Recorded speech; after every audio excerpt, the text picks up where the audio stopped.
Is everybody guilty? I mean, like, why did everybody have a hand in this? Like, why is nothing happening? Why is, I mean, the judge almost got assassinated. What is going on? What are those paintings of George Bush throwing airplanes at two Jenga towers at Epstein Island? What is the painting with Bill Clinton wearing a dress and red high heels? What is that? Is that a I gotcha? You better not say anything? There's a lot of symbolism in those. It's definitely entirely possible. Epstein had a very warped mind. But despite that, he pandered to other people with warped minds. And perhaps he had insights. I believe Epstein was intelligence, for sure. And he was in a very high strata of intelligence. And when Clinton was president, Epstein was providing him with women. He was signing into the White House and providing him with women. I don't think that they were minors, but they were definitely young women. So even when even when Clinton's the president, Epstein is delivering women to him in the White House.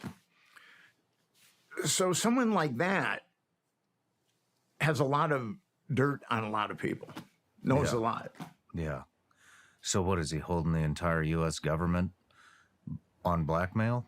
Well, obviously not anymore. The thing with Epstein, and this is where people don't really understand, Jeffrey Epstein by himself couldn't blackmail anyone. Jeffrey Epstein was a college dropout from Coney Island, kind of a working class family. A guy like that couldn't blackmail the most powerful men in the United States and the world. He has to have an organization behind him. And that organization tells people, if you harm Jeffrey Epstein, there's going to be retribution. That's the only way that Jeffrey Epstein can blackmail some of the most powerful men in the world, is if there's an organization behind him that has a lot of power. What organization was behind him? There's some dark corner of intelligence that's been doing this forever. And I don't know what you'd call it. Some people would call it the deep state. I don't know. I'd call it some dark, malignant corner of intelligence. And that dark corner has been doing nefarious things for a long time. And I understand some of the reasons. I knew someone that knew William Colby very well. He was a former CI director that went canoeing in April. He was 76 years old. He went canoeing in April without his shoes, and his body was found, I think, like a week later.